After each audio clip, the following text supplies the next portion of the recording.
اسلامی عقائد میں سے نا ایک بنیادی عقیدہ آخرت ہے۔ جن چیزوں پر انسان ساری زندگی اعمال کرتا ہے وہ چیزیں ہوتی ہیں جو اس کے عقیدے میں شامل ہوتی ہیں۔ عقیدہ جس طرح کا ہوتا ہے اسی طرح کا انسان عمل کرتا ہے، جو اس کی سوچیں ہوتی ہیں، جو افکار ہوتے ہیں، اسی طرح اپنے شب و روز گزارتا ہے۔ جن لوگوں کا عقیدہ آخرت مضبوط ہوتا ہے نا کہ ہم نے اللہ کی بارگاہ میں کھڑے ہونا ہے، ہم نے اس کی بارگاہ میں جا کے اپنے اعمال کا حساب دینا ہے، عقیدہ آخرت مضبوط ہو تو لازمی طور پر اعمال سنور جاتے ہیں۔ انسان جواب دہی کے تصور کے ساتھ اپنے معاملات زندگی کو بار بار صحیح کرنے کی کوشش کرتا ہے۔ عقیدہ آخرت اسلامی عقائد میں بنیادی فکر کا عقیدہ ہے، اساس ہے عقائد کی۔ اگر کسی شخص کا یہ خیال ہو جائے کہ میں بس یہی زندگی ہے، کھا لو پی لو موج کرو، تو ظاہر ہے وہ فنا کا نام جب رکھ لے گا زندگی کو اور وہ دوبارہ اٹھنے کا قائل ہی نہیں ہوگا تو وہ تو کسی قانون کا پابند ہی نہیں رہے گا، وہ تو کسی چیز کی پابندی نہیں کرے گا، کسی چیز سے پرہیز نہیں کرے گا، من چاہی زندگی گزارے گا۔ عقیدہ آخرت، اللہ کی بارگاہ میں کھڑا ہونے کا تصور، یہ انسان کو سوار دیتا ہے۔ یہ ایک ایسا مراقبہ ہے جو تزکیہ نفس کر دیتا ہے، انسان کا باطن سنور جاتا ہے، اخلاقیات میں تبدیلی آتی ہے۔ پھر کوئی کیمرہ بھی نہ لگا ہو نا، کوئی بھی نہ دیکھ رہا ہو تو بندہ پھر بھی نیک ہو جاتا ہے، چونکہ اس کا خیال ہوتا ہے میرا رب مجھے دیکھ رہا ہے، صبح قیامت میں اپنے رب کی بارگاہ میں کھڑا کیا جاؤں گا۔ تو عقیدہ آخرت کی مضبوطی، اس تصور کا مضبوط ہونا امت مسلمہ کے لیے نہایت ہی ضروری ہے۔ آپ دیکھیے قرآن مجید فرقان حمید ہماری توجہ دلاتا ہے، اور سورۃ القیامہ کے اندر اللہ کریم نے ارشاد فرمایا ایحسب الانسان، کیا آدمی اس گھمنڈ میں ہے، کیا انسان کا یہ خیال ہے ان یترک سدی، کہ اسے آزاد چھوڑ دیا جائے گا، اس سے پوچھا نہیں جائے گا؟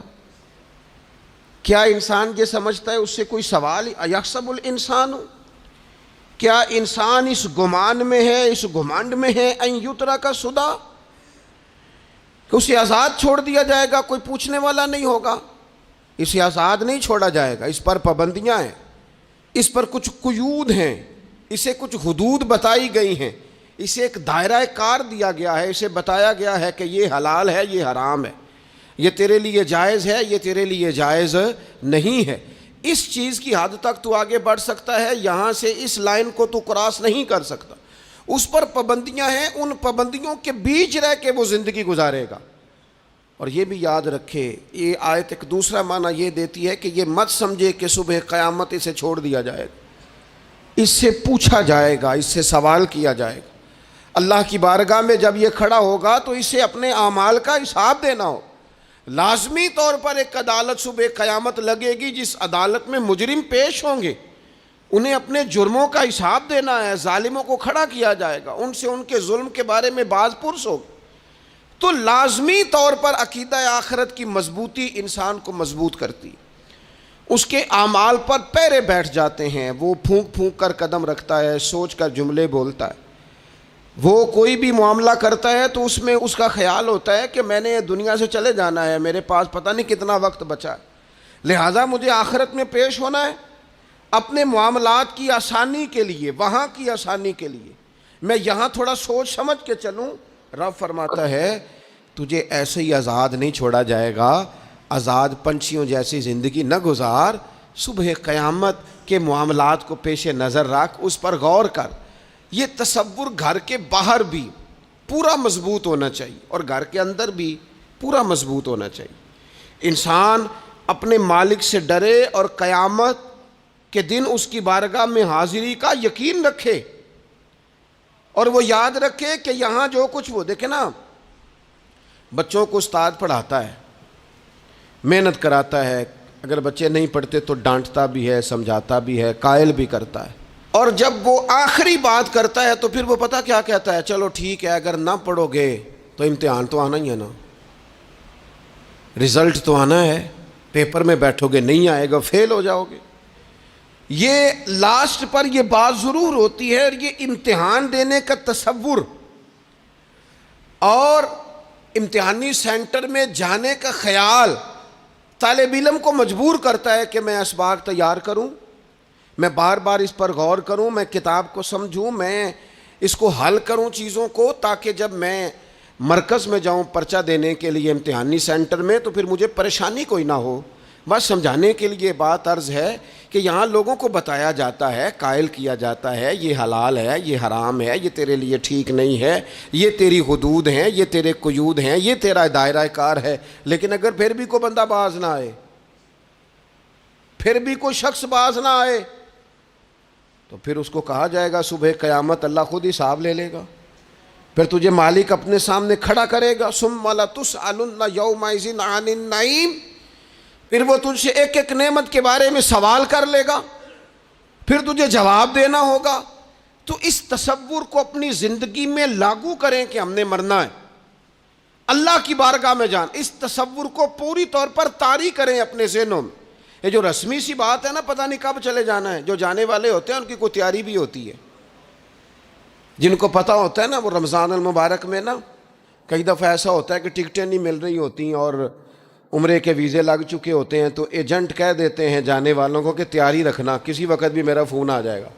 تو لوگوں نے بیگ باندھ لیے ہوتے ہیں، سامان تیار کر لیا ہوتا ہے، سارے انتظامات کر کے رکھے، کیوں کہ پتہ نہیں کس وقت بلاوا آ جائے گا۔ تو روز کہتا ہے پتہ نہیں اللہ کی جانب سے کس وقت بلاوا آ جائے گا۔ پھر اپنی تیاری بھی تو یار کچھ بتانا، میں بھی بتاؤں آپ بھی بتائیں، پھر ہم اپنے آپ سے یہ بھی تو سوال کریں نا کہ جہاں اچانک جانا پڑے اس کے لیے تیاری ہوتی ہے، ہماری تیاری کیا ہے؟ اگر اچانک جانے پڑے اس کی بارگاہ میں کیا تیاری؟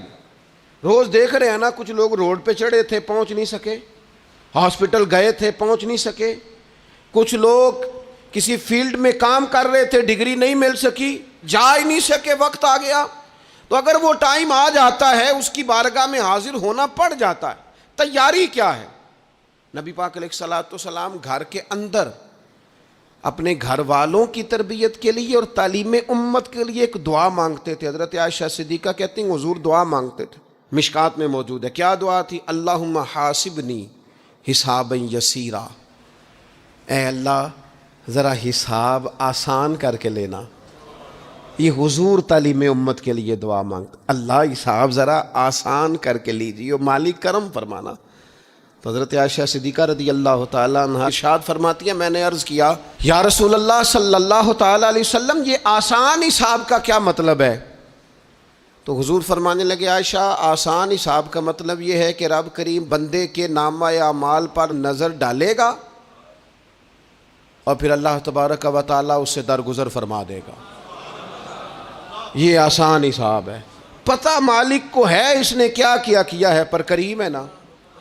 عدل کریں تے تھر تھر کمبن، اچیاں شاناں والے تے جے فضل کریں تے پھر بخشے جامن میرے جے منہ کالے، نظر کرے گا پھر معاف فرما دے گا۔